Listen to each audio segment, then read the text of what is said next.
بسم اللہ الرحمن الرحیم۔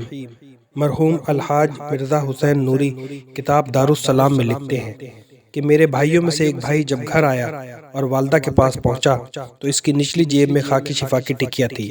چنانچہ میری والدہ نے اسے سخت تنبیہ کرتے ہوئے کہا، تم خاکی شفا اس جیب میں رکھتے ہو؟ یہ تو بے ادبی ہے اور اسے معمولی سمجھنا ہے، ہو سکتا ہے کہ یہ تمہاری ران کے درمیان آ کر ٹوٹ جائے۔ میرے بھائی نے کہا، جی والدہ، اب تک 2 ایسی سجدگاہیں میری ران کے درمیان آ کر ٹوٹ چکی ہیں اور اب میں وعدہ کرتا ہوں کہ اسے اپنی نچلی جیب میں نہیں رکھوں گا۔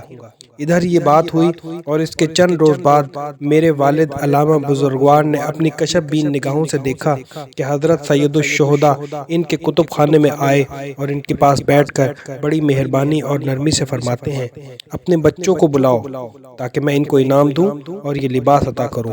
میرے والد کے 5 بیٹے تھے، چنانچہ انہوں نے سب کو بلایا اور ہم سب کے سب اس کمرے کے سامنے آ کر کھڑے ہو گئے جہاں سید الشہداء تشریف فرما تھے۔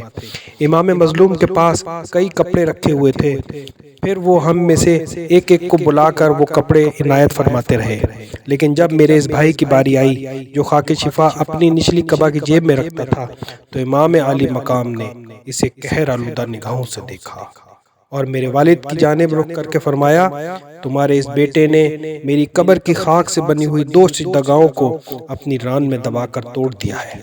پھر امام علیہ السلام نے اسے دوسرے بھائیوں کی طرح کمرے میں نہیں بلایا، بلکہ گھوڑے کی پیٹھ پر بیٹھنے کے لیے جو گدی استعمال ہوتی ہے اس پر کپڑا رکھ کر کمرے کے باہر اس کی طرف پھینک دیا۔